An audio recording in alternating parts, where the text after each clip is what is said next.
യോജമായ പ്രിയപ്പെട്ട വിദ്യാർത്ഥികളെ,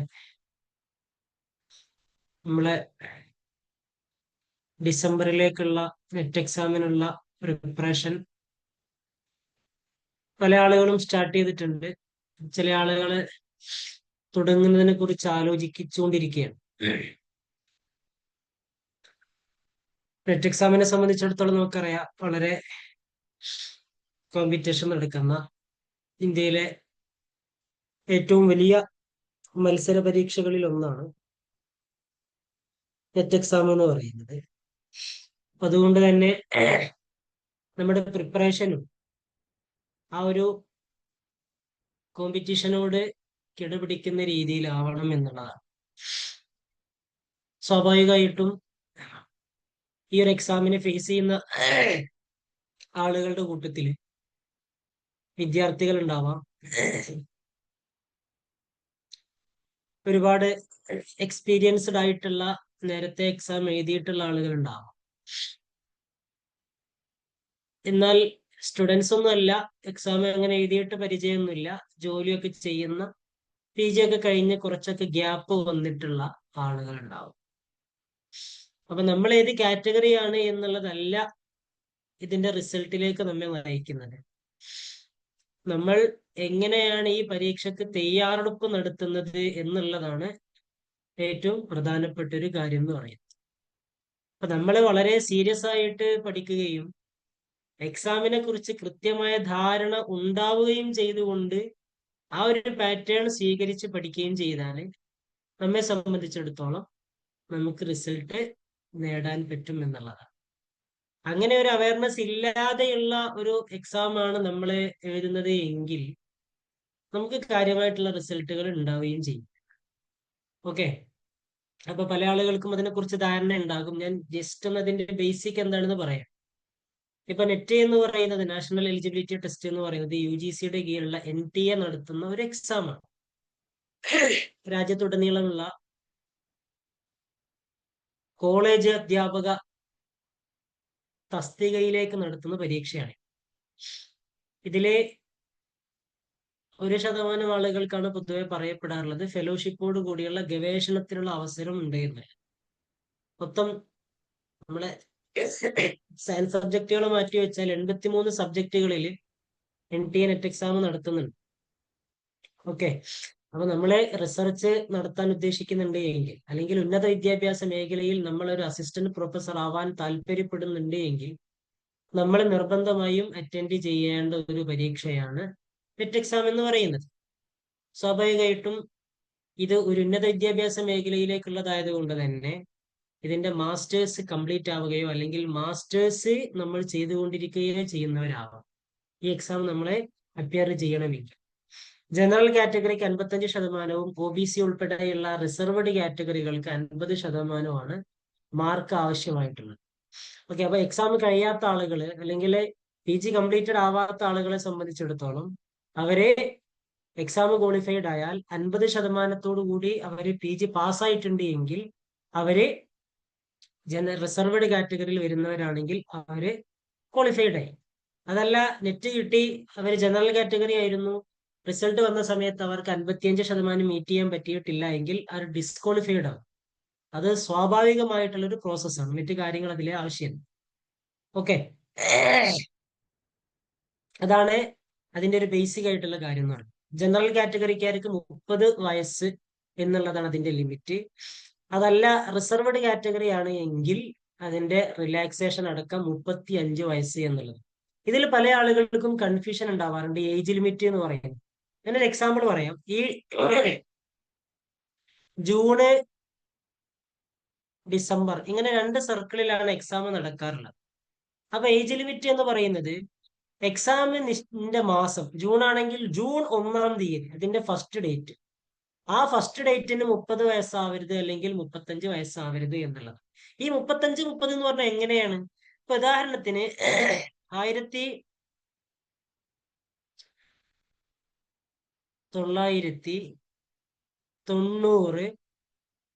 ഡിസംബർ 5-ാം തീയതി ജനിച്ചവരാണ്. 2025 ഡിസംബർ നെറ്റ് എക്സാം എഴുതാൻ അവന് അർഹതയുണ്ട്. ഏത് JRF ഇട്ടോ? വെറും നെറ്റ് എക്സാമിന് ഏജ് ലിമിറ്റ് ഇല്ല. നിങ്ങൾക്ക് ഫെലോഷിപ്പ് ക്വാളിഫൈ ചെയ്യുന്നിടത്താണ് JRF എന്ന് പറയുന്ന കാറ്റഗറി നിങ്ങൾ ക്ലിക്ക് ചെയ്ത് അതിനുകൂടി നിങ്ങൾ അപ്പയർ ചെയ്യാണ് എന്നതിനാണ് ഈ ഏജ് ലിമിറ്റ് ഉള്ളത്. അപ്പൊ 2025 ഡിസംബർ 1-ാം തീയതി അയാൾക്ക് 35 വയസ്സാവുന്നില്ല എന്നുള്ളതാണ് അതിന്റെ കാരണം. എന്നാൽ 1990 നവംബർ 30 ജനിച്ച ആൾ, നവംബർ 30 ജനിച്ചു. അവന് ഈ 2025 ഈ ഡിസംബർ എക്സാമിന് JRF അപ്ലൈ ചെയ്യാൻ പറ്റില്ല, OBC ആണെങ്കിൽ. മറ്റേതാണെങ്കിൽ ജനറൽ കാറ്റഗറി ആണെങ്കിൽ എപ്പോഴോ കഴിഞ്ഞു, 30 വയസ്സാണല്ലോ ലിമിറ്റ്. ഓക്കെ, കാരണം 35 വയസ്സ് എന്ന് പറയുമ്പോൾ 34 വയസ്സും 365 ദിവസവുമായാൽ 35 വയസ്സായി. അപ്പൊ 35 എന്താ വരുത്? കഴിയരുത് എന്നാ പറഞ്ഞത്. അപ്പൊ 35 വയസ്സും ഒരു ദിവസവുമായാൽ 35 കഴിഞ്ഞു. ഓക്കെ, അതെന്താ 36 ആവണ്ടേ? 36 ആവണ്ട. 35ന്റെയും 36ന്റെയും എടുക്ക് 364 ദിവസം ഉണ്ട്. അപ്പൊ 35 കൂടുക എന്ന് പറഞ്ഞാൽ 35 വയസ്സും ഒരു ദിവസവും ആയാൽ 35 വയസ്സ് കഴിഞ്ഞു. അതുകൊണ്ട് അവർക്കത് എഴുതാൻ പറ്റില്ല. ഓക്കെ, അത് പല ആളുകൾക്കുള്ള ഒരു കൺഫ്യൂഷൻ ആണ്. അതാണ് NTA വിത്ത് എക്സാമുമായി ബന്ധപ്പെട്ട് UGC ഇറക്കുന്ന ബുള്ളറ്റിൽ 35 കഴിയരുത് എന്നാണുള്ളത്. അതിന്റെ ഒരു വിശദീകരണം എന്ന് പറയുന്നത് ഈ രൂപത്തിലാണ്. ക്ലിയർ ആണോ? ഓക്കെ ആണോ?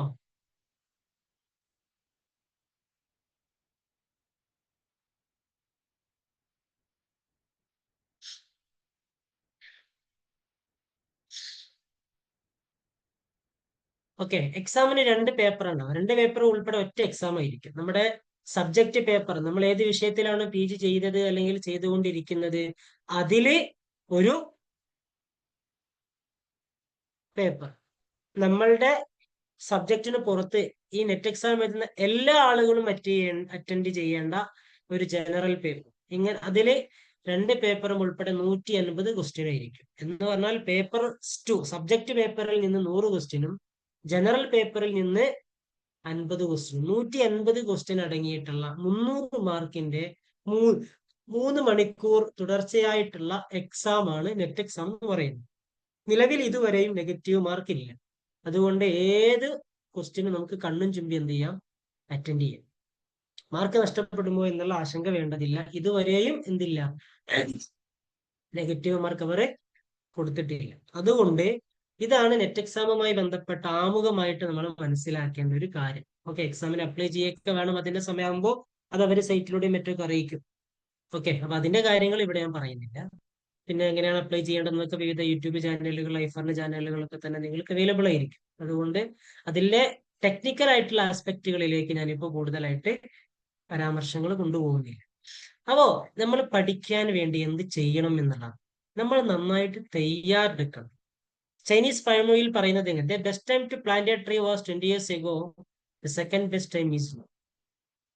ഏറ്റവും നല്ല സമയം, ഒരു തൈ കുഴിച്ചിടാൻ ഏറ്റവും നല്ല സമയം എന്ന് പറയുന്നത് 20 വർഷം മുമ്പായിരുന്നു. അടുത്ത ഒരു ബെസ്റ്റ് സമയം എന്ന് പറഞ്ഞാൽ ഇപ്പോഴാണ്. കാരണം 20 വർഷം എന്ന് പറയുന്നത് നമുക്ക് ടൈം ട്രാവലിംഗ് നടത്തിയിട്ട് കിട്ടുന്ന ഒരു കാര്യമല്ല. അപ്പൊ ഇനി അടുത്തൊരു നമ്മുടെ മുമ്പിലുള്ള ഏറ്റവും പെർഫെക്റ്റ് ടൈം എന്ന് പറയുന്നത് ഇപ്പൊ അതിനു വേണ്ടി തയ്യാറെടുക്കുക എന്നുള്ളതാണ്. ഓക്കെ, അപ്പൊ ആ രീതിയിൽ ഇനിയും വൈകാതിരിക്കാനുള്ള ഒരു ശ്രദ്ധയാണ് നമ്മുടെ ഭാഗത്തു നിന്ന് ഉണ്ടാവേണ്ടത്. ചില ആളുകളൊക്കെ നാളെ തുടങ്ങാം അല്ലെങ്കിൽ നാളേക്ക് എന്ത് ചെയ്യാം, അത് കരുതി വെക്കാം എന്ന് കരുതും. അങ്ങനെ നാളേക്ക് കരുതി വെക്കുന്ന ഒന്നും നമുക്ക് റിസൾട്ടിലേക്ക് എത്തുകയില്ല. ഇന്ന് നിങ്ങൾ തുടങ്ങിയാൽ നിങ്ങൾക്ക് അതിന്റെ ഒരു ഗുണം ഇന്ന് ലഭിക്കുമെന്നല്ലാതെ നാളേക്ക് മാറ്റിവെക്കുക എന്നുള്ളത് പലപ്പോഴും വീണ്ടും വീണ്ടും മുന്നോട്ട് പോകാനല്ലാതെ നമുക്ക് തുടങ്ങാൻ അതൊരു നിമിത്തമാവാറില്ല. ഓക്കെ, അപ്പൊ അത് ഏറ്റവും ഇമ്പോർട്ടന്റ് ആയിട്ട് മനസ്സിലാക്കുക. നമ്മള് എത്രയും നേരത്തെ തുടങ്ങുന്നു അത്രയും നമുക്ക് നല്ലത്. കാരണം നമ്മേക്കാൾ നേരത്തെ തുടങ്ങിയിട്ടുള്ള ആളുകളുണ്ട്. അവരോടാണ് നമുക്ക് മത്സരിക്കാനുള്ളത്. അപ്പൊ അവരോട് മത്സരിച്ച് നമ്മൾ മുന്നിൽ എത്തണമെങ്കിൽ നമ്മൾ നിർബന്ധമായിട്ടും ഇപ്പോഴേ തുടങ്ങണം. കാരണം അവരിൽ പലരും നേരത്തെ തുടങ്ങിയിട്ടുള്ള ആളുകളാണ്. അപ്പൊ നേരത്തെ തുടങ്ങിയ ആളുകളോട് മത്സരിച്ചെത്തണമെങ്കിൽ ഒന്നുകിൽ അവരെ തുടങ്ങിയ സമയത്ത് നമ്മൾ തുടങ്ങണം. ഇനി അതല്ല, അതിന് നമുക്ക് കഴിഞ്ഞിട്ടില്ല എങ്കിൽ നമുക്ക് കഴിയുന്നതിന്റെ ഫസ്റ്റ് ടൈമിൽ നമ്മൾ തുടങ്ങണം. ഓക്കെ, അങ്ങനെ ഇല്ല എങ്കിൽ നമ്മൾ ആലോചിച്ചാൽ മതി. ഒരു 1000 മീറ്റർ ഓട്ട മത്സരം ഉണ്ട്. ചില ആളുകൾ 2 മിനിറ്റ് നേരത്തെ തുടങ്ങിയിട്ടുണ്ട്, ചില ആളുകൾ 5 മിനിറ്റ് നേരത്തെ തുടങ്ങിയിട്ടുണ്ട്. അപ്പൊ നമ്മള് അങ്ങനെ ഇപ്പോഴും സ്റ്റാർട്ടിങ് പോയിന്റിലാണ് ഉള്ളത്.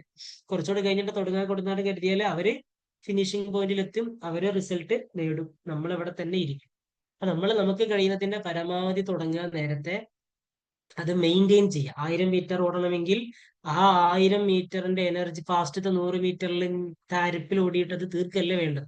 1000 മീറ്ററിനേക്കുള്ള ഒരു എനർജി നമ്മൾ കളക്ട് ചെയ്ത് വെക്കണം. അപ്പൊ നമ്മളത് മെയിൻറ്റെയിൻ ചെയ്ത് പോകണം, അഥവാ കൺസിസ്റ്റന്റ് ആകുക എന്നുള്ളതാണ്. അപ്പൊ ആദ്യത്തെ 100 മീറ്റർ ബും എന്ന് പറഞ്ഞാൽ ഓടി തീർത്ത് ബാക്കിയുള്ള 900 മീറ്റർ അങ്ങനെ മെല്ലെ കതച്ച് കുറച്ച് നിന്ന് പിന്നെ അവിടെ ഉറങ്ങി, അങ്ങനെയാണെങ്കിൽ നമുക്ക് റിസൾട്ട് ഇല്ല. അപ്പൊ കൺസിസ്റ്റൻസി എന്ന് പറയുന്നത് ഏറ്റവും പ്രധാനമാണ്. ഓക്കെ, അപ്പൊ നമ്മള് ഒരു പരീക്ഷയ്ക്ക് തയ്യാറെടുക്കുമ്പോൾ നമുക്ക് നല്ല സ്ട്രാറ്റജി ഉണ്ടായിരിക്കണം. എങ്ങനെയായിരിക്കണം നമ്മുടെ ഒരു പ്രിപ്പറേഷൻ സ്ട്രാറ്റജി? നമുക്ക് സിലബസ് എന്താണ് എന്ന ധാരണ ഉണ്ടായിരിക്കണം. എക്സാമിന്റെ പാറ്റേൺ എങ്ങനെയാണ് എന്നും നമ്മൾ അറിഞ്ഞിരിക്കണം. സിലബസ് കുറെ കിട്ടി പരക്കെ വായിക്കുക എന്നുള്ളതല്ല.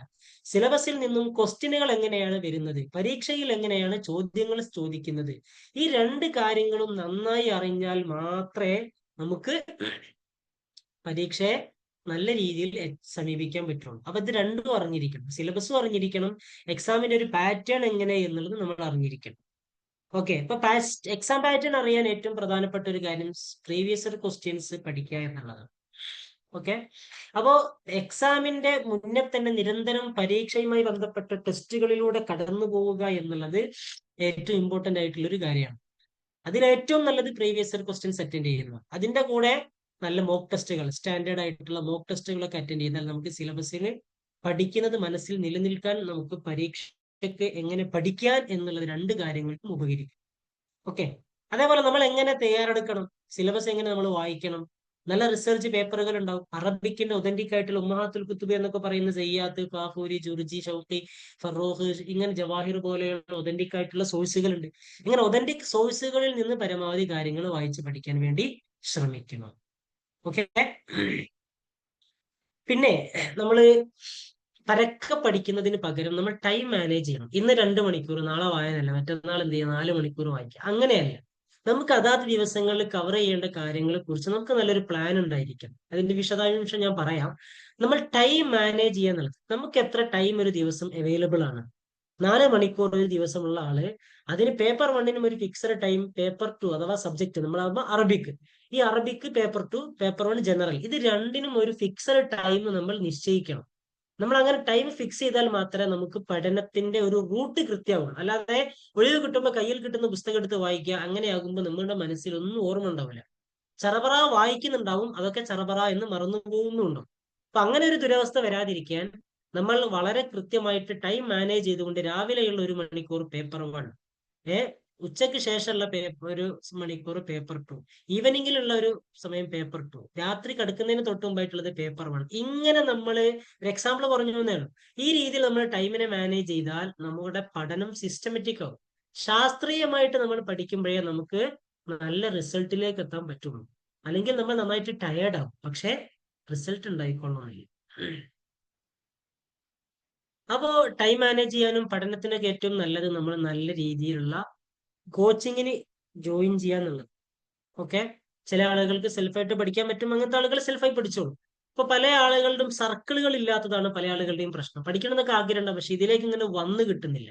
അപ്പൊ നല്ലൊരു സർക്കിളിൽ നമ്മൾ ചെന്ന് പെട്ടാല് ആ സർക്കിൾ നമ്മെ മാനേജ് ചെയ്യും. അപ്പൊ നല്ല കോച്ചിങ് ഇൻസ്റ്റിറ്റ്യൂട്ടുകളിലൊക്കെ ജോയിൻ ചെയ്താൽ നമുക്ക് പഠനത്തിന്റെ ഒരു ട്രാക്ക് കൃത്യമായിട്ട് ലഭിക്കുകയും ചെയ്യും. ആ ട്രാക്കിൽ നിന്ന് പുറത്തു പോവാതിരിക്കാൻ മറ്റുള്ള നമ്മുടെ പിയർ ഗ്രൂപ്പ്സ് ആയിട്ടുള്ള നമ്മുടെ സ്റ്റുഡൻസ് അല്ലെങ്കിൽ നമ്മുടെ കൂടെയുള്ള മറ്റ് ആസ്പിറൻസ് നമ്മെ സഹായിക്കുകയും ചെയ്യും. അപ്പൊ അത് വളരെ പ്രധാനമാണ്. ഓക്കെ, പിന്നെ ഒരു തവണ വായിച്ചത് കൊണ്ട് നിങ്ങൾക്ക് റിസൾട്ടിലേക്ക് എത്താൻ പറ്റും എന്നൊന്നും കരുതരുത്. റിവിഷൻ വളരെ ഇമ്പോർട്ടന്റ് ആണ്. ഓക്കെ, നല്ല റിവിഷൻ നടത്തുന്ന ആളുകൾക്കാണ് കാര്യങ്ങൾ ഓർമ്മയിലുണ്ടാവുക. കാരണം മറവി എന്ന് പറഞ്ഞാൽ എല്ലാവർക്കും ഉള്ളതാണ്. പരീക്ഷ എഴുതുന്ന 100% ആളുകൾക്കും മറവിയുണ്ട്. ആ മറവിയെ മറികടക്കുക എന്ന് പറയുന്നത് റിപ്പീറ്റേഷൻ ആണ്, റിവിഷൻ ആണ്. റിവിഷൻ ആസ്പെക്ട് ആണ് നമുക്ക് കാര്യങ്ങളെ മുന്നോട്ട് കൊണ്ടുപോകാൻ, അല്ലെങ്കിൽ നമുക്ക് തടസ്സങ്ങളില്ലാതെ കാര്യങ്ങൾ ഓർത്തെടുക്കാൻ ഏറ്റവും ഹെൽപ്ഫുൾ ആയിട്ടുള്ള ഒരു ഘടകം എന്ന് പറയുന്നത്. ഓക്കെ, അപ്പൊ ഞാൻ നേരത്തെ പറഞ്ഞു സിലബസും എക്സാം പാറ്റേണും, ഇത് രണ്ടുമാണ് നമ്മുടെ മാപ്പ്, വിജയത്തിലേക്കുള്ള റൂട്ട് എന്ന് പറയുന്നത്. അപ്പൊ PYQ സംഘടിപ്പിക്കണം. ഐഫറിന്റെ ഉൾപ്പെടെയുള്ള ബുക്കുകൾ അവൈലബിൾ ആണ്. ഐഫറിന്റെ സൈറ്റിൽ ബുക്ക് ഉണ്ട്, അറബിക്കിന്റെ ബുക്ക് ഉണ്ട്, പേപ്പർ വണ്ണിന്റെ ബുക്ക് ഉണ്ട്.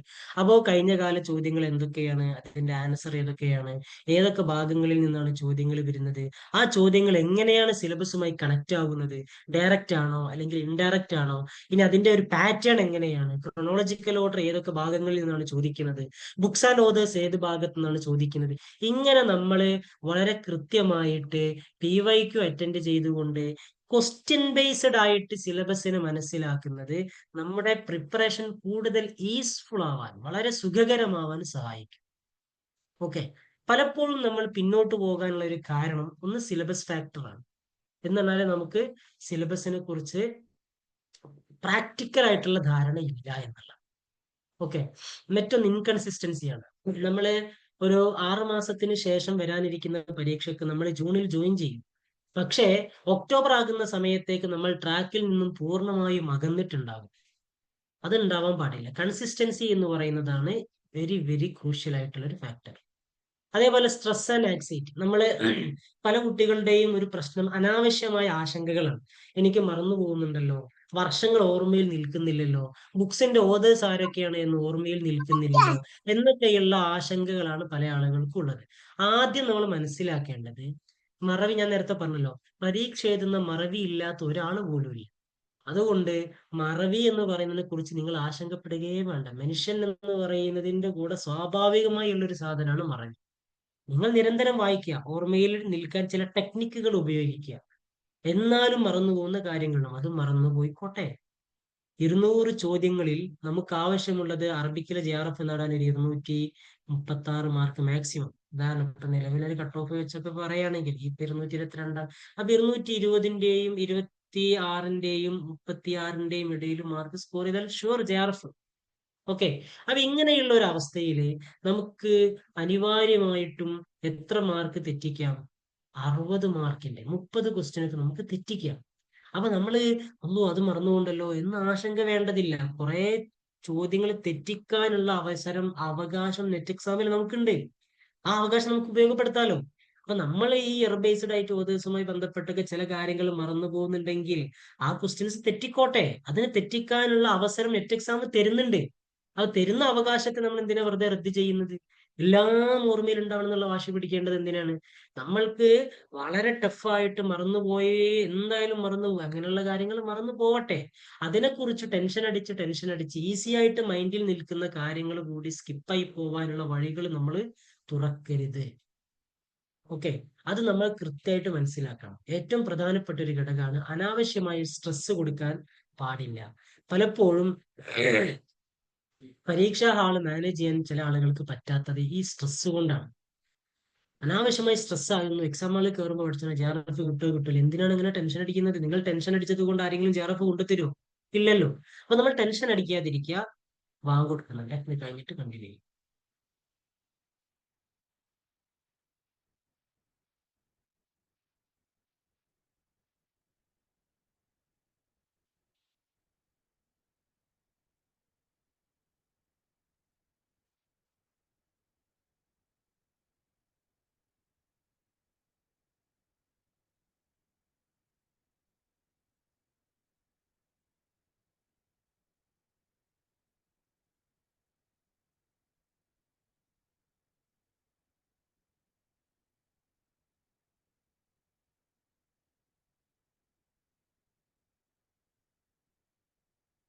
ഓക്കെ.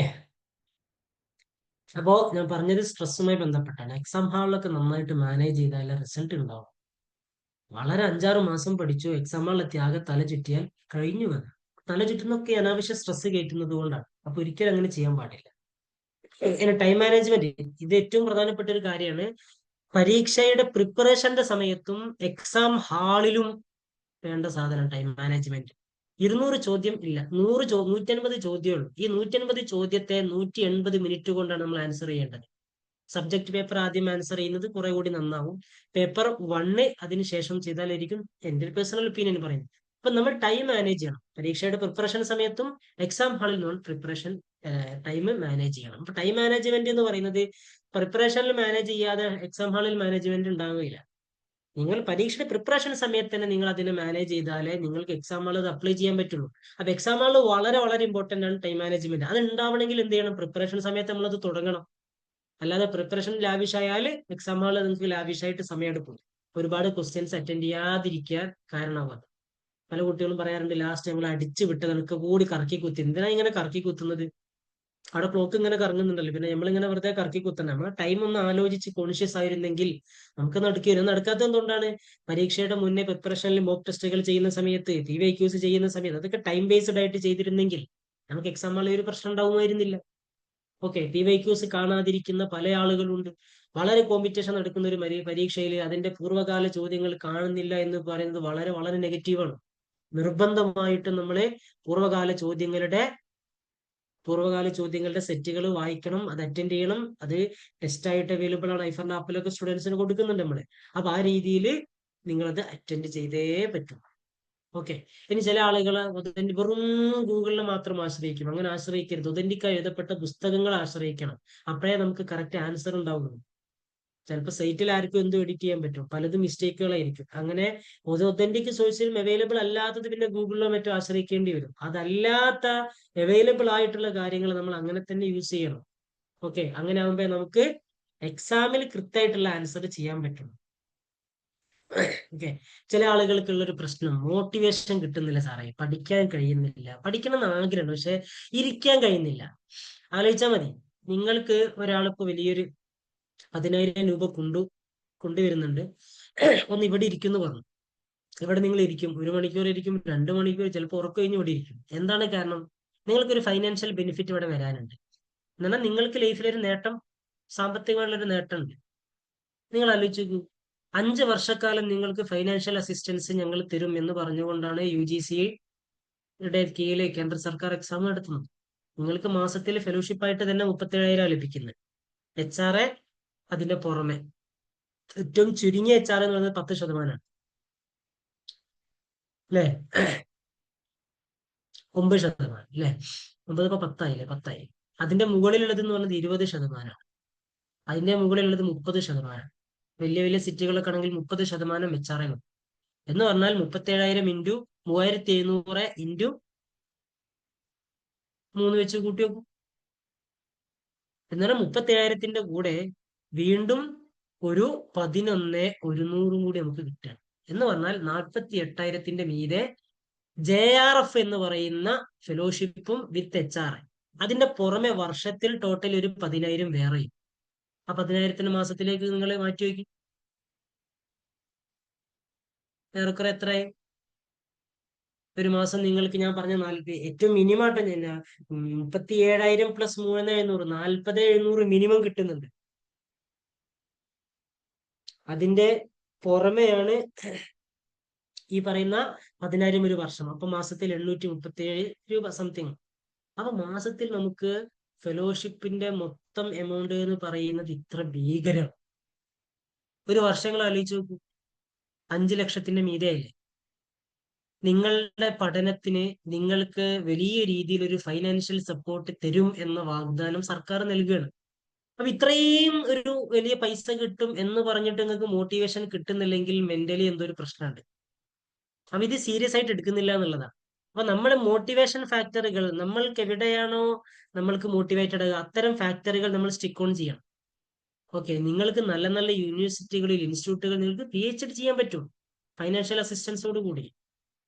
അതോടുകൂടി നിങ്ങൾക്ക് നിങ്ങളുടെ ഈ ക്വാളിഫിക്കേഷൻ വലിയ വലിയ റിസർച്ച് പ്രൊജക്ടുകളുടെ ഭാഗമാവാം. നിങ്ങൾക്ക് അസിസ്റ്റന്റ് പ്രൊഫസർ ആവാം. ഇതൊക്കെ അവസരങ്ങളാണ്. ഇങ്ങനെ നിങ്ങളുടെ കരിയറിന്റെ കുറെ കൂടി കരിയറിനെ ബൂസ്റ്റ് ചെയ്യുന്ന ഇത്തരം ഒരു എക്സാം നിങ്ങൾ അലസമായി കാണേണ്ട ഒന്നല്ല എന്ന് നമ്മൾ മനസ്സിലാക്കുക. പല ആളുകൾക്കും അതിന്റെ ഒരു സീരിയസ്നെസ് കിട്ടിയിട്ടില്ല. അപ്പോൾ നമ്മൾ മോട്ടിവേഷൻ ആവുന്ന ഘടകങ്ങളെ കുറിച്ച് സ്വയം ഒന്ന് ആലോചിച്ച് നോക്കിയാൽ മതി. ഓക്കെ, ഏറ്റവും പ്രധാനപ്പെട്ടതാണ് സ്റ്റഡി പ്ലാൻ എന്ന് പറയുന്നത്. നിങ്ങൾ അറബിക്കിന്റെ സിലബസ് എടുക്കുക, പേപ്പർ 1ന്റെ സിലബസ് എടുക്കുക. ഓരോ ഭാഗവും എത്ര ഡെപ്ത് ഉള്ളതാണ് എന്നൊക്കെ മനസ്സിലാക്കിയിട്ട് ഓരോ ഭാഗവും ഓരോ ദിവസം പഠിക്കണം.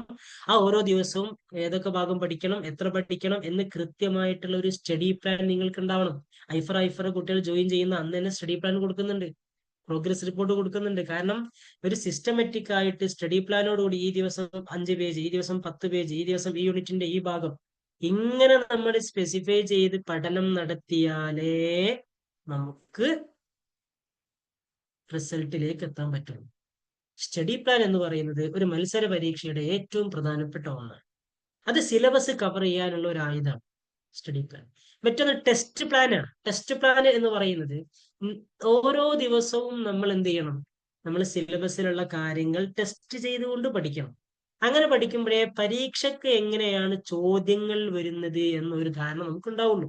അപ്പൊ ഡെയിലി ടെസ്റ്റുകൾ, വീക്ക്ലി ടെസ്റ്റുകൾ, മന്ത്ലി ടെസ്റ്റുകൾ. ഇപ്പൊ ഡെയിലി ടെസ്റ്റ് എല്ലാ ദിവസവും കുട്ടികൾക്ക് ടെസ്റ്റുകൾ ഉണ്ടാവും. വീക്ക്ലി 50 ക്വസ്റ്റിന്റെ ഒക്കെ മെഗാമോക്ക് ആയിട്ട് വേറെ വരും. മന്ത്ലി 100-150 ക്വസ്റ്റ്യൻ, പേപ്പർ 1ന്റെ 50-ഉം സബ്ജക്റ്റിന്റെ 100 ഉൾപ്പെടുത്തിയിട്ട് ഒരു 150 ക്വസ്റ്റ്യൻ സെറ്റ് വേണം. ഇങ്ങനെ ടെസ്റ്റുകൾ നമ്മൾ നിരന്തരം ചെയ്യണം. കാരണം നമ്മൾ ടെസ്റ്റുകൾ ചെയ്ത് ചെയ്ത് ശീലിക്കുമ്പോഴാണ് നമുക്ക് എങ്ങനെയാണ് പരീക്ഷ അറ്റൻഡ് ചെയ്യേണ്ടത് എന്നതിൽ ഒരു ഫെമിലിയാരിറ്റി ഉണ്ടാവും. കേവലം സിലബസ് കുറെ പഠിച്ചു, പരീക്ഷയിലെ ഒരു സംഗതി ടെസ്റ്റ് പോലും ചെയ്തില്ല, നേരെ എക്സാമുകളിൽ എത്തിയാൽ നമുക്ക് ആകെ അത്ഭുതമാവും. ഇങ്ങനത്തെ നമ്മൾ പഠിച്ചില്ലല്ലോ. അപ്പൊ പഠനത്തിന്റെ ഒരു റൂട്ട് നമുക്ക് കിട്ടണമെങ്കിൽ നമ്മൾ ടെസ്റ്റ് ചെയ്ത് പരിശീലനം നേടണം. അത് വളരെ ഇമ്പോർട്ടന്റ് ആണ്. ഓക്കെ. മറ്റൊന്ന് ആക്ടിവിറ്റികളിൽ ഏർപ്പെടുക എന്നുള്ളതാണ്. ഇപ്പൊ നമ്മുടെ കുട്ടികൾക്ക് ആക്ടിവിറ്റി എന്ന് പറഞ്ഞ മെയിൻ ബാച്ച് ഗ്രൂപ്പിന്റെ പുറമെ ഒരു ആക്ടിവിറ്റി ഗ്രൂപ്പ് ഉണ്ടാകും. ആ ആക്ടിവിറ്റി ഗ്രൂപ്പ് എന്തിനാണെന്ന് ചോദിച്ചാൽ ആ ആക്ടിവിറ്റികൾ അവരുടെ സെൽഫ് ഇനീഷ്യേറ്റഡ് ആയിട്ടുള്ള ആക്ടിവിറ്റീസുകൾ നടക്കുന്നത് ആ ഗ്രൂപ്പിലായിരിക്കും. ഇപ്പൊ ഇന്നൊക്കെ ഡെയിലി ഇപ്പൊ അവർ ചെയ്യുന്ന ഡെയിലി ടെസ്റ്റുകൾ അത് അവർ വായിച്ചുകൊണ്ടിരിക്കുകയാണ്. അവരുടെ കൊടുത്തിട്ടുള്ള സ്റ്റഡി മെറ്റീരിയൽ ബേസ് ചെയ്തിട്ട് സ്റ്റഡി മെറ്റീരിയൽ വായിച്ചുകൊണ്ടിരിക്കുകയാണ്. ഇങ്ങനെ രാവിലെ 10 മണിക്ക് തുടങ്ങി ഇന്ന് രാത്രി 12 മണി വരെ ഉണ്ടാവും. അതിനിടയിൽ അവർ ആവശ്യമുള്ള ബ്രേക്കുകൾ എടുക്കണം. കുട്ടികൾ തന്നെ ഗൂഗിൾ മീറ്റിന്റെ ലിങ്ക് ഷെയർ ചെയ്യും, അവർ വായിക്കും. അവര് അത് കഴിഞ്ഞാൽ അവരുടെ മറ്റു കാര്യങ്ങൾ ഏർപ്പെടും, വീണ്ടും വരുന്നു. ഇങ്ങനെ ഇതൊരു ക്ലാസ് റൂം ആയിട്ട് ഇതിനെ യൂസ് ചെയ്യണം അവർ. ആക്ടിവിറ്റി ഗ്രൂപ്പ് എന്ന് പറയുന്നത് അവരുടെ ക്ലാസ് റൂമാണ്, സ്റ്റഡി റൂമാണ്. ഈ രീതിയിൽ നമ്മൾ നിരന്തരം വായന നടന്നുകൊണ്ടിരിക്കുക. ഒരു ക്ലാസ്സിൽ എല്ലാവരും പഠിച്ചുകൊണ്ടിരിക്കുമ്പോൾ ആ കുട്ടിക്ക് ഉറങ്ങാൻ കഴിയില്ല. കാരണം ബാക്കിയുള്ള ആളുകളൊക്കെ പഠിക്കുകയാണ്, ഞാൻ പിന്നോട്ടായി പോവല്ലോ എന്നുള്ള ഒരു ആശങ്ക കുട്ടിക്ക് ഉണ്ടാകും. അപ്പോ ഇതൊരു ക്ലാസ് റൂമാണ്. ഐഫർ ആക്ടിവിറ്റി ഗ്രൂപ്പ് എന്ന് പറയുന്നത് കുട്ടികളുടെ ക്ലാസ് റൂമാണ്. അപ്പൊ ലിങ്ക് കൊണ്ട് ആരൊക്കെ അങ്ങനെ കൈപൊക്കുന്നുണ്ട്, വായിക്കില്ലെന്ന് ചോദിക്കുന്നത്. അപ്പൊ ഞാൻ വായിച്ചിട്ടില്ലെങ്കിൽ എനിക്ക് റിസൾട്ട് ഉണ്ടാവില്ലല്ലോ എന്നൊരാശങ്കയിൽ അലസരായിരിക്കുന്ന ആളുകൾ കൂടി വായനയിലേക്ക് വരും. ഓക്കെ. അപ്പൊ ഞാൻ നേരത്തെ പറഞ്ഞ നല്ലൊരു സർക്കിൾ ഡെവലപ്പ് ചെയ്യുക എന്ന് പറയുന്നതിന്റെ താല്പര്യം ഇതാണ്. നല്ലൊരു സ്ട്രെങ്ത് ഉള്ള അല്ലെങ്കിൽ നല്ല കാലിബർ ഉള്ള ആളുകൾ അതിനുവേണ്ടി എഫേർട്ട് എടുക്കുമ്പം മറ്റുള്ള ആളുകൾ നിർബന്ധിതരാവും പഠിക്കാൻ. ഓക്കെ. പിന്നെ ഐഫ്ര നൽകുന്ന ചില ഫെസിലിറ്റീസ് ആണ്. JRF ക്ലബ്ബ്, PYQ ഡിസ്കഷൻസ് ഒക്കെ പ്രധാനമായും നടക്കുക JRF ക്ലബ്ബ് ഒക്കെ കേന്ദ്രീകരിച്ചിട്ടാണ്. JRF ക്ലബ്ബില് പൂർവ്വകാല ചോദ്യങ്ങളുടെ വിശദമായിട്ടുള്ള ഡിസ്കഷൻസ് 100 ക്വസ്റ്റ്യൻസിന് ഒരു 3 മണിക്കൂറോ 2 മണിക്കൂറോ ഒക്കെ എടുത്തിട്ടായിരിക്കും നമ്മൾ ഡിസ്കസ് ചെയ്യുക. അപ്പൊ ക്വസ്റ്റ്യൻ എങ്ങനെയാണ് വരുന്നത്, ഇത് മുൻപ് ചോദിച്ചിട്ടുണ്ടോ, ചോദിച്ചത് എങ്ങനെയായിരുന്നു, ഇത്തരം ചോദ്യങ്ങളെ നമ്മൾ അപ്രോച്ച് ചെയ്യേണ്ട രീതി എങ്ങനെയാണ്, ഇതെല്ലാം ഡിസ്കസ് ചെയ്യുന്ന JRF ക്ലബ്ബുകൾ എന്ന് പറയുന്നത്. PYQ ഞാൻ പറഞ്ഞു ഒരു മത്സര പരീക്ഷയിൽ വളരെ ഇമ്പോർട്ടന്റ് ആണ്. അപ്പൊ ആ ഇമ്പോർട്ടൻസ് നമുക്ക് മനസ്സിലാക്കാനും നമുക്ക് ആ പരീക്ഷക്ക് പരീക്ഷാ ബേസ്ഡ് ആയിട്ട് ഓറിയന്റഡ് ആയിട്ട് പഠിക്കാനും സഹായിക്കുന്ന ഒരു സംവിധാനമാണ് JRF ക്ലബ്ബ് എന്ന് പറയുന്നത്. ഓക്കെ. അപ്പൊ ഞാൻ നേരത്തെ പറഞ്ഞിട്ടുള്ള ഈ രീതിയിലൊക്കെ നിങ്ങൾ പഠിച്ച് നിങ്ങൾ നെറ്റ് JRF ക്വാളിഫൈ ചെയ്താൽ നിങ്ങളുടെ മുമ്പിലുള്ളത് വലിയ വലിയ അവസരങ്ങളാണ്. ഓക്കെ. അസിസ്റ്റന്റ് പ്രൊഫസർ ഉണ്ട്, റിസർച്ച് സ്കോളർ ആവാൻ പറ്റും, ഗവൺമെന്റ് ജോബ്, നിങ്ങൾക്ക് ഒരുപാട് ഡിപ്ലോമസി മേഖലയിലൊക്കെ നിങ്ങൾക്ക് ഒരുപാട് ജോലികൾ ഉണ്ടാവും. കണ്ടന്റ് റൈറ്റിംഗ്, ജേർണലിസത്തിൽ നിങ്ങൾക്ക് അവസരങ്ങൾ ഉണ്ടാവും. ഓതർ, ട്രാൻസ്ലേറ്റർ, ഇങ്ങനെയൊക്കെയുള്ള വേക്കൻസികളിൽ നിങ്ങൾക്ക് കയറി പറ്റാൻ പറ്റും. ഓക്കെ. അപ്പൊ അറബിക്കിനെ സംബന്ധിച്ചിടത്തോളം 10 യൂണിറ്റ് ആണ്. ഞാൻ അതുകൂടി ഒന്ന് പറഞ്ഞ് അവസാനിപ്പിക്കാം. 10 യൂണിറ്റ് എന്ന് പറയുമ്പോൾ ആദ്യത്തേത് അബ്ബാസി കാലഘട്ടം വരെയുള്ള, ജാഹിലി കാലം മുതൽ അബ്ബാസ് വരെയുള്ള കവിതകളാണ്. ഓക്കെ. അതിൽ അത്യാവശ്യം ആളുകൾ നമുക്ക് പഠിക്കാനുണ്ട്.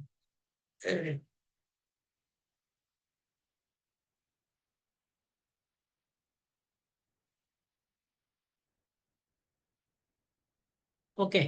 മറ്റൊന്നെന്ന് പറയുന്നത് രണ്ടാമത് 10 യൂണിറ്റുകളുമായി ബന്ധപ്പെട്ട് ഞാൻ ജസ്റ്റ് അതിന്റെ സ്ക്രീൻ ഒന്ന് കാണിക്കാം. ഇതാണ് ഒന്നാമത്തെ യൂണിറ്റ് എന്ന് പറയുന്നത്. ഓക്കെ. നിങ്ങൾ കാണുന്നുണ്ടോ എന്ന് ഞാൻ വിചാരിക്കുന്നു. സ്ക്രീന് വിസിബിൾ അല്ലേ?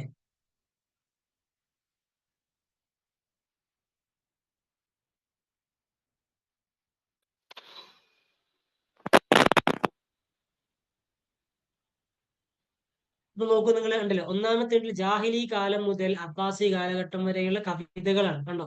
ഇതിൽ ഓരോ സബ് ടൈറ്റിലും ഇത് ബേസിക് ഓഫ് ലാംഗ്വേജ്, കാരണം അറബി ഭാഷയുടെ വികാസം എന്നുള്ള അർത്ഥത്തിൽ യുദ്ധങ്ങൾ നടന്നിട്ടുണ്ട് അല്ലെ, ഹർബ് ബസൂസ്, ഹർബ് സിബ, അങ്ങനെയൊക്കെ യുദ്ധങ്ങൾ ഉണ്ടായിട്ടുണ്ട്. ചില രാജവംശങ്ങള്, ഗോത്രങ്ങള്, അങ്ങനെയുള്ള ചെറിയ ചെറിയ കാര്യങ്ങൾ അതിൽ വരുന്നതാണ്. മറ്റൊന്ന് മുഅല്ലഖാണ്, ഏറ്റവും പ്രധാനം. അതിൽ 4 ആളാണ് നമുക്ക് പഠിക്കാനുള്ളത്. സാലിഖിലെ കള്ളന്മാരും അങ്ങനെ ദരിദ്രരൊക്കെ ആയിട്ടുള്ള കവികൾ 3 പേര്, ഇസ്ലാമി ജാഹിലി കാലഘട്ടത്തിലുള്ള 4 പേര്, അമവി കാലഘട്ടത്തിലുള്ള 5 പേര്, ഏറ്റവും വലിയ ഭാഗം എന്ന് പറയുന്നത് ഇതാണ്. ഇതിൽ തന്നെ ഈ 2 ഭാഗമാണ്, ഈ 3 ഭാഗമാണ് ഏറ്റവും ഇമ്പോർട്ടന്റ്. മുഅല്ലഖ, അമവി, അബ്ബാസി. ഇതാണ് യൂണിറ്റ് 1ന്റെ ഒരു ചിത്രം എന്ന് പറയുന്നത്. ഓക്കെ, വേറെ ആരും വരയ്ക്കില്ലേ? ഞാൻ തന്നെ ആവശ്യത്തിന് വരയ്ക്കുന്നുണ്ട്.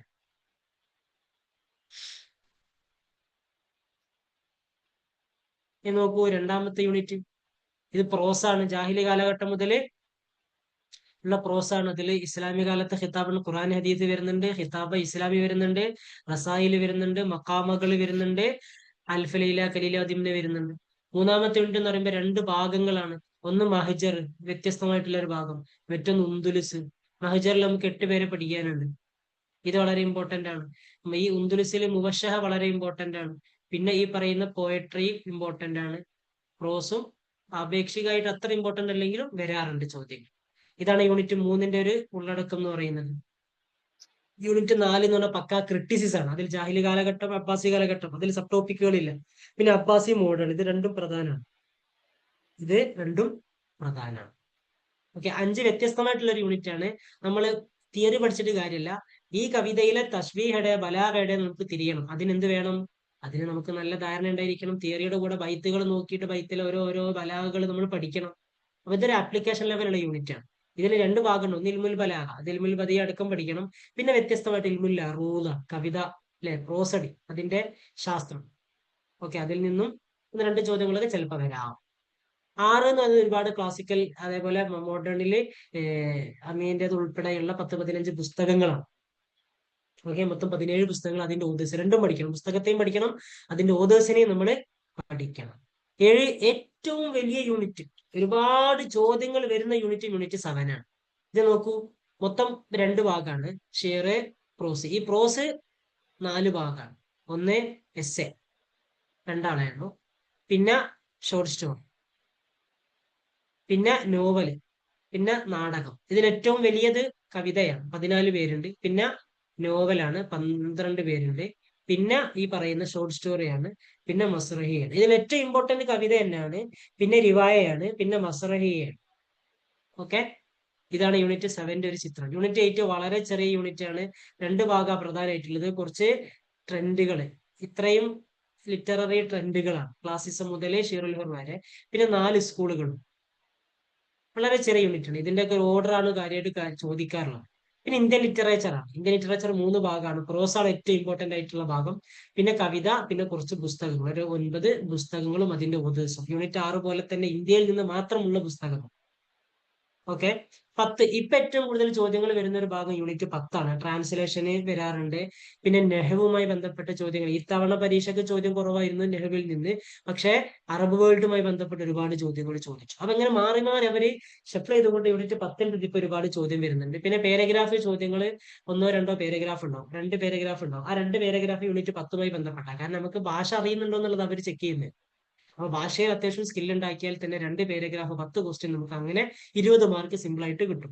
ഈ രീതിയിൽ നമ്മളെ സിലബസ് എന്താണെന്നൊക്കെ മനസ്സിലാക്കിയിട്ടുള്ളൊരു പ്രിപ്പറേഷൻ സ്ട്രാറ്റജി നമ്മൾ സ്വീകരിച്ചാൽ നമുക്ക് നല്ല രീതിയിൽ റിസൾട്ടിലേക്ക് എത്താൻ പറ്റും. അതല്ല, നമ്മളിങ്ങനെ അലസമായി എങ്ങനെ പോവുകയാണെങ്കിൽ അതൊരു ബുദ്ധിമുട്ടാവുകയും ചെയ്യും. ഓക്കെ, അപ്പോ നമ്മൾ സീരിയസ് ആയിട്ട് തന്നെ പഠിക്കുക. കാര്യങ്ങളൊക്കെ ഓക്കെ അല്ല, എന്തെങ്കിലും പറയാനോ ഉണ്ടെങ്കിൽ നമുക്ക് പറയാം, അല്ലെങ്കിൽ നമുക്ക് വൈൻഡ് അപ്പ് ചെയ്യാം, ബുദ്ധിമുട്ടില്ല എങ്കിൽ. ഓക്കെ, ഐഫറിന്റെ ഈ തവണത്തെ റിസൾട്ട് ഒക്കെ വളരെ നല്ല റിസൾട്ട് ആയിരുന്നു. 4.5 വർഷം കൊണ്ട് ഇത്രയും JRF-കള്, നെറ്റുകള്, PhD ഒക്കെ ക്വാളിഫൈ ചെയ്തു കുട്ടികൾ ഐഫറിലൂടെ. അപ്പൊ ഐഫറിന്റെ പുതിയ ബാച്ച് സ്റ്റാർട്ട് ചെയ്തിട്ടുണ്ട്. JRF എക്സലൻസ് എന്ന് പറയുന്ന ഡിസംബർ എക്സാമിലേക്കുള്ള ഒരു ബാച്ച് സ്റ്റാർട്ട് ചെയ്തിട്ടുണ്ട്. നിങ്ങൾക്ക് ഈ അഡ്മിഷൻ നമ്പറിൽ കോൺടാക്ട് ചെയ്യാവുന്നതാണ്. ഓക്കെ, വളരെ വലിയ ഫീച്ചേഴ്സുകൾ ഉണ്ട്. ആപ്പ് വളരെ യുണീക്ക് ആയിട്ടുള്ള ലെവലിൽ ആപ്പ് ചേഞ്ച് ആയിട്ടുണ്ട്. അതേപോലെ ഡെയിലി അസൈൻമെന്റുകൾ, പേപ്പർ 1 പോഡ്കാസ്റ്റുകൾ, നിങ്ങൾക്ക് ഓരോ മാസം നിങ്ങൾ പഠിച്ചെവിടെ എത്തിയിട്ടുണ്ട് എന്ന് കാണിക്കുന്ന ഗ്രോത്ത് റിപ്പോർട്ടുകൾ, അതേപോലെ നിങ്ങളുടെ PYQ ബേസ്ഡ് ആയിട്ടുള്ള ബ്ലൂ പ്രിന്റ് എല്ലാം നിങ്ങൾക്ക് പഠനത്തിന് സഹായകമാകുന്ന എല്ലാ കാര്യങ്ങളും അവൈലബിൾ ആണ്. എന്തെങ്കിലും പറയാനുണ്ടെങ്കിൽ പറയാം, അല്ലെങ്കിൽ നമുക്ക് വൈൻഡപ്പ് ചെയ്യാം.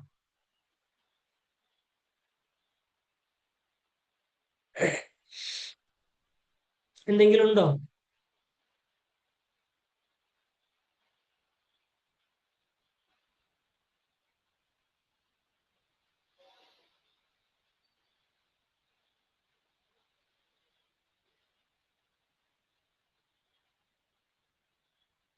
നമുക്ക് അവസാനിപ്പിക്കാം അല്ലേ? ഓക്കെ, ഇൻഷാല്ല എല്ലാവരും നല്ല രീതിയിൽ തന്നെ പ്രിപ്പറേഷൻ സ്റ്റാർട്ട് ചെയ്യുക. ഈ ഒരു ഡിസംബറിൽ തന്നെ JRF ക്വാളിഫൈ ചെയ്യുക. All the best. വാഖിറു ദഅവാന അനിൽ ഹംദുലില്ലാഹി റബ്ബിൽ ആലമീൻ. അസ്സലാമു അലൈക്കും വറഹ്മത്തുള്ളാഹി വബറകാതുഹു.